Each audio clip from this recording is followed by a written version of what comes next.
অপর্ণা বিপদে পড়বে আর আর্য স্যার তাকে সাহায্য করতে আসবে না, এটা কেমন করে হয়? তাই ছদ্মবেশেই অপর্ণাকে সাহায্য করতে আসলো আর্য স্যার। অপর্ণাকে বাঁচাতে আর্য স্যারের সব দিক থেকে আগলানোর প্রচেষ্টা। পুরোটা জানতে ভিডিওতে লাইক দিয়ে চ্যানেলটা সাবস্ক্রাইব করে দেখতে থাকুন। চিরদিনই তুমি যে আমার সিরিয়ালের আগামী পর্বে আমরা দেখতে পাবো আর্য স্যার অপর্ণাকে সকল বিপদ থেকে বাঁচানোর একটা প্ল্যান করে। মানে আর্য স্যার তো অপর্ণাকে প্রথমেই কথা দিয়েছিল যে অপর্ণাকে সব সময় আগলে রাখার চেষ্টা করবে। আর যখন আর্য স্যার বুঝতে পারে যে অপর্ণা বিপদের মধ্যে আছে, তখন তাকে বাঁচানোর কোনো প্ল্যান করবে না আর্য স্যার, সেটা তো হয় না। আর্য স্যার নিজেকে নিজেই বলে যে আমি অপর্ণার কোনো ক্ষতি হতে দেব না। তারপরে আর্য স্যার একটা বুড়োর ছদ্মবেশে চলে যায় অপর্ণার কাছে। অপর্ণা তখন স্কুলের কাজ করতে ব্যস্ত থাকে।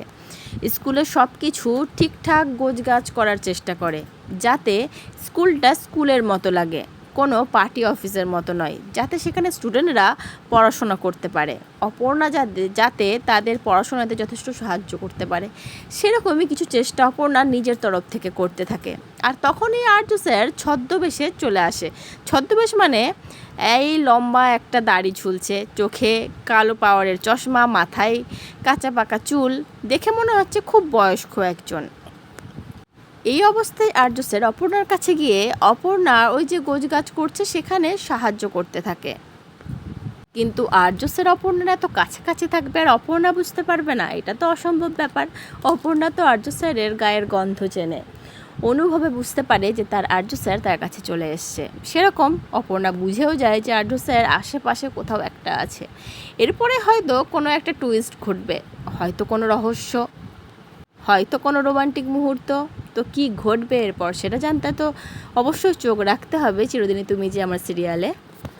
কিন্তু দর্শক যেটা ভেবেছিল সেটাই হলো, যে অপর্ণা আর আর্য আবার একসাথে মিলিত হবে। আর্য স্যার অপর্ণাকে ঠিক খুঁজে নেবে, খুঁজে নিল তো অপর্ণাকে। এবার তাদের মিলিত হওয়ার অপেক্ষা, তাদের একসাথে কাজ করার অপেক্ষা, একসাথে থাকার অপেক্ষা। তো বন্ধুরা, আজকের পর্বটা কেমন লাগলো অবশ্যই কমেন্ট করে জানিও। পরবর্তী আপডেট নিয়ে তাড়াতাড়ি আসছি, সঙ্গে থেকো, সাথে থেকো, চ্যানেলটা সাবস্ক্রাইব করে দিও। ধন্যবাদ।